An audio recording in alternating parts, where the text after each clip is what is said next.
Ողջույն հարգելի հեռուստադիտող, եթերում ծնողի կողքին հաղորդաշարն է։ Ձեզ հետ այսօր ես եմ Սիրանուշ Շոհանյանը։ Ես մասնագիտությամբ հոգեբան եմ, կոգնիտիվ վարքաբանական թերապիայի մասնագետ։ Հարգելի հեռուստադիտող, այսօրվա մեր հաղորդման ընթացքում մենք կխոսենք շատ ցավոտ թեմայի վերաբերյալ, որն իրականում իսկապես շատ տխուր եւ ցավոտ է, բայց միևնույն ժամանակ շատ կարեւոր է։ Այսօր կխոսենք ամուսնալուծության վերաբերյալ եւ կխոսենք այն մասին, թե ինչպես կարելի է երեխային պատմել, որ ծնողներն ամուսնալուծվում են։ Բնականաբար ընտանիքը հասարակության ամենակարևոր մասնիկն է, որը որ մշտապես պահպանելու, հոգատար լինելու, սիրելու, միմյանց հարգելու մասին է։ Բայց լինում են դեպքեր, երբ ընտանիքի անդամներն ինչ-ինչ պատճառներով չեն հասկանում միմյանց եւ այդ ամենը վերջնարդյունքում հանգեցնում է նրան, որ ընտանիքը դադարում է գոյություն ունենալ։ Ու դրանից ամենաշատը բնականաբար տուժում են երեխաները, որովհետեւ հատկապես փոքրիկ երեխաները չեն հասկանում, թե ինչ կատարվեց, ինչու ընտանիքի անդամները միասին չեն ապրում, ինչու է ստիպված երեխան հայրիկին հանդիպել շաբաթվա ընթացքում մի քանի օր ընդամենը եւ այլն։ Այդ պատճառով էլ շատ կարևոր է, որպեսզի դուք կարողանաք երեխային ճիշտ բացատրել, թե ինչ է տեղի ունենում ընտանիքի ներսում։ Բնականաբար երեխաները մեծամասամբ դեպքերում ականատես են լինում ձեր վեճերին, գոռգոռոցներին, փոխադարձ մեղադրանքներին, որոնք եւս նրանց վրա շատ բացասական ազդեցություն են ունենում։ Բայց դուք դրա փոխարեն կարող եք երեխաներին բացատրել, որ ընտանիքի ներսում կարող են լինել վեճեր, բայց եթե վեճերը տեղի են ունենում, դա դեռ չի նշանակում, որ այդ վեճերի պատճառը երեխան է կամ որ ծնողները դադարել են սիրել մեկը մյուսին եւ այլն, որովհետեւ նման խնդիրների հանգելիս երեխաներն առաջինը իրենց մեղքի զգացումն են փորձում արդարացնել, այսինքն փորձում են իրենց մեղքը գտնել այնպիսի դեպքերում, որտեղ որ իրենք բացարձակապես մեղավոր Հարգելի ծնողներ, եթե դուք արդեն իսկ կայացրել եք այդ բարդ որոշումը, լավ կլինի երեխային նախապես պատրաստել դրան։ Այսինքն չստացվի այնպես, որ երեխան արթնանա ու տեսնի, որ հայրիկը բացակայում է տանից։ Ինչու եմ ասում հայրիկը, որովհետև հիմնականում ամուսնալուծությունների ընթացքում երեխաները մնում են մայրիկների հետ, եւ հայրիկները տեղափոխվում են մեկ այլ բնակության վայր։ Այստեղ կա ճիշտ հակառակ մի երևույթ, երբ հասարակության մեջ հաճախ երեխաները լսում են, որ իրենց ծնողները միայն հանուն իրենց բարօրության են մնացել միասին, որ ընտանիքը չեն քանդել նրա համար, որ երեխաները մեծանան հայրիկի, մայրիկի հետ միասին, որպեսզի վայելեն լիարժեք մանկություն։ Նման դեպքերում էլ ուզում ենք շեշտել, որ բացի այն, որ կարևոր է, որ երեխան մեծանա լիարժեք ընտանիքում, ել ավելի կարևոր է, որպեսզի այդ ընտանիքի ներսում մշտական մեղադրանքներ չհնչեն, գոռգոռոցներ ու վեճեր չլինեն։ Որովհետև չնայած նրան, որ երեխան ունի հայրիկ եւ մայրիկ, նա միևնույն է տան պատերի ներսում անդադար բռնության տեսարանների է ականատես լինում եւ բնականաբար այդ ամենը չի կարող բացասաբար չանդրադառնալ երեխայի մանկության վրա, իսկ հետագայում նաեւ հասուն կյանքի վրա, քանի որ իր ընտանիքի ներսում է երեխան հասկանում, թե իրենից ինչ է նշանակում ընտանիքը, ինչպիսի մոդել է նա հետագայում ձևավորելու հասուն տարիքում, կախված է ձեր եւ ձեր ամուսնու կամ ձեր կնոջ փոխհարաբերություններից։ Առողջ մեծանում են այն երեխաները, ովքեր ընտանիքի ներսում իհարկե տեսնում են վեճեր, բայց վեճերից բացի տեսնում են նաև ջերմ գրկախառնություններ, քնքուշ խոսքեր, հարազատության զգացողություն են ունենում, տեսնում են, թե ինչպես են հայրիկը ու մայրիկը միասին որևէ հետաքրքիր ֆիլմ դիտում, միգուցե ուտելիք պատրաստում, ժամանակ առ ժամանակ գնում են ծնողների հետ միասին զբոսանքի եւ դրանից իրենց ավելի երջանիկ են զգում։ Դուք անդադար կարող եք ձեր երեխաների համար գնել խաղալիքներ, կարող եք ամենաթանկարժեք ժամանցի վայրերը տանել երեխաներին, բայց եթե երեխաները տեսնում են, որ ձեր հարաբերությունները լարված են, նրանք ոչ մի հաճույք չեն ստանում ոչ խաղալիքից, ոչ ժամանցի վայրից։ Հարգելի ծնողներ, կապ չունի, որ երեխան փոքրիկ է, խաղով է տարված ու դուք տվյալ պահին վիճում եք, նա չի նայում ձեզ։ Երեխաներն ամեն ինչ շատ լավ հասկանում եւ ընկալում են։ Եվ անգամ այն դեպքերում, երբ դուք երեխաներից թաքցնում եք ձեր արցունքները, նրանք լիովին պատկերացնում են, թե որքան ընկճված եք դուք այդ պահին։ Դրա համար միշտ պետք է երեխաների հետ լինել ազնիվ եւ անկեղծորեն պատմել այն ամենն, ինչ տվյալ պահին տեղի ունենում։ Բայց այստեղ կա մի նրբություն, Իհարկե կարևոր է անկեղծությունը պահպանել, բայց շատ վատ է երեխաների վրա անդրադառնում այն հանգամանքը, որ ծնողներից յուրաքանչյուրը ամուսնալուծությունից հետո փորձում է արժեզրկել հակառակ սեռի ծնողին, ներկայացնել նրան վատ լույսի ներքո, մատնացույց անել նրա բացասական գծերը եւ երեխայի մոտ մարել ցանկությունը ծնողին տեսնելու համար։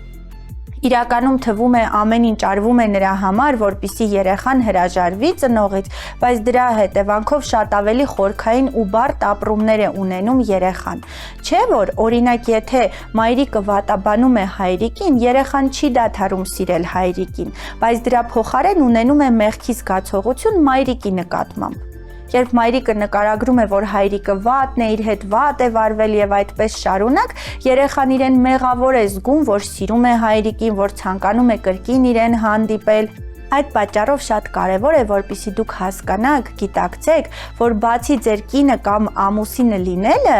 այդ մարդը հանդիսանում է ձեր երեխայի ծնողը ու չարժեզրկեք նրան ձեր երեխայի աչքերում։ Իհարկե հասկանալի է, որ դուք շատ բուռն բացասական հույզեր եք ունենում, ձեր անձը վիրավորված է լինում, չեք կարողանում հաշտվել այդ հանգամանքի հետ, բայց ավելի ճիշտ կլինի, որպեսզի սթափ դատեք եւ ցանկացած կոնֆլիկտ փորձեք հարթել կամ ցանկացած քննարկում փորձեք ունենալ երեխայի բացակայության ժամանակ։ Հետագայում երեխայի վարքում ու նաև առողջության մեջ շատ լուրջ փոփոխություններ են տեղի ունենում։ Օրինակ երեխան կարող է սկսի վատ քնել։ Առաջին հայացքից նա դեռ փոքրիկ է, թվում է թե ոչինչ չի գիտակցում, բայց հրաժարվում է սննդից, չի կարողանում լավ քնել, սկսում է երազի մեջ բարձր խոսել, անհանգիստ շուռումուռ գալ, լարվածություն է դրսևորում, միգուցե սկսում է խաղալիքները կոտրել, ինչը նախկինում դուք չէիք նկատում։ Կարող է առանց պատճառի սկսել բարձր գոռալ, նույնիսկ կարող է գալ եւ սկսել հարվածել մայրիկին, հայրիկին կամ ընտանիքի որևէ մյուս անդամի։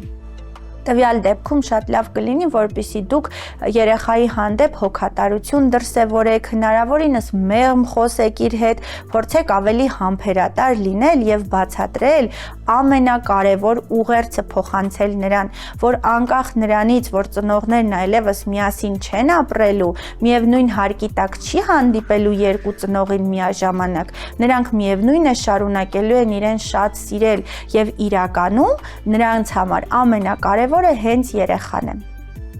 Ինչպես արդեն խոսեցի արժեզրկման մասին, շատ կարևոր է նաև, որպեսզի ծնողները ու առհասարակ մեծահասակները գիտակցեն, որ չի կարելի երեխային խաղերի միջոցով կամ ցանկացած այլ բաների միջոցով ներքաշել կոնֆլիկտի մեջ։ Տեսեք, լինում են դեպքեր, երբ երեխաներն օրինակ շատ են ուզում ունենալ հեծանիվ եւ կողմերից մեկը գնում է այդ հեծանիվը, որպեսզի երեխային ցույց տա, որ նա ավելի շատ է սիրում իրեն, որ կատարում է իր բոլոր պահանջները, խնդրանքները եւ այլն, իսկ մյուս կողմը, ով ֆինանսապես այդքան էլ ապահոված չէ, չի կարողանում այդ գնումներն անել ու երեխայի աչքում ավելի վատ տեսանկյունից է երևում, չէ՞ որ երեխաները դեռևս չեն պատկերացնում ֆինանսական դժվարությունները եւ այլն։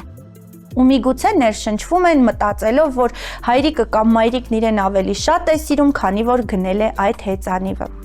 Իրականում հարգելի ծնողներ, ձեր հիմնական նպատակը առողջ եւ հանգիստ երեխա մեծացնելն է։ Այդ պատճառով գոնե այդ հարցում դուք կարող եք լինել համակարծիք եւ մի կողմ թողնելով ձեր տարաձայնությունները, փորձեք երեխայի համար հնարավորինս խաղաղ միջավայր ապահովել, որպեսզի երեխան ուրախ տեսնի թե մայրիկին, թե հայրիկին եւ հաջորդ անգամ հայրիկից կամ մայրիկից բաժանվելուց հետո չլացի, չմտածի, որ այդ ամենի մեղավորը միայն ինքն էր։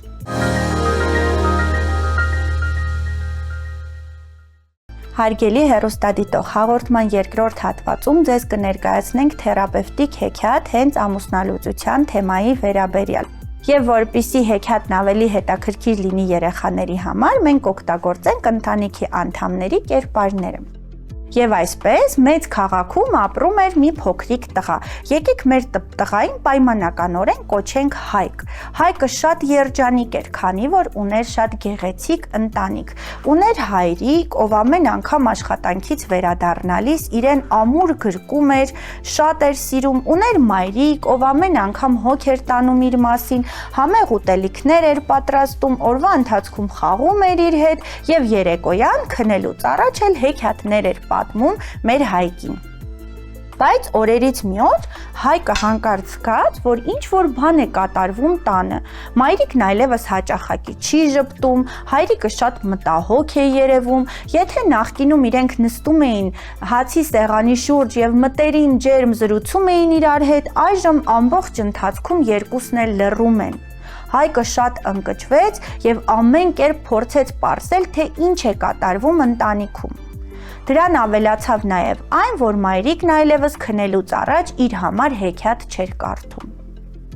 Քնելուց առաջ մեր Հայկը որոշեց փորձել լսել, թե ինչ են խոսում հայրիկն ու մայրիկը։ Նա վեր կացավ անկողնուց, մոտեցավ դռանը եւ փորձեց, այսպես ասած, ականջ դնել հայրիկի ու մայրիկի զրույցին։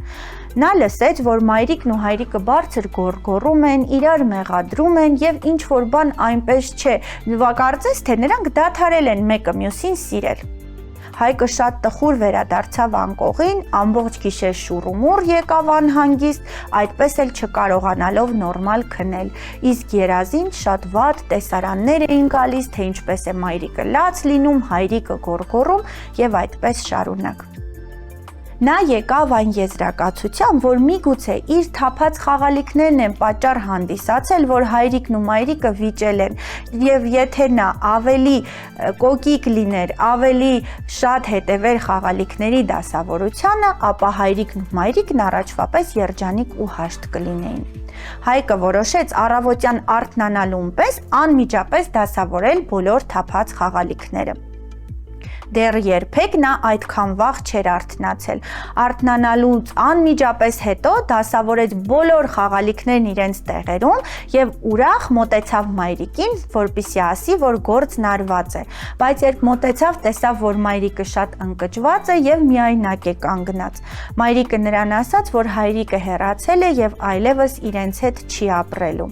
Հայկը շատ տխրեց, լաց եղավ եւ միևնույն է մնաց այն կարծիքին, որ ինչ որ մի բան այնպես չի արել, հայրիկը վիրավորվել է, մայրիկի հետ իր պատճառով վիճել է եւ հիմա արդեն իրենք ստիպված են ապրել երկուսով։ Երբ գնաց անկողին քնելու, երազին հայտնվեց բարի Փերին,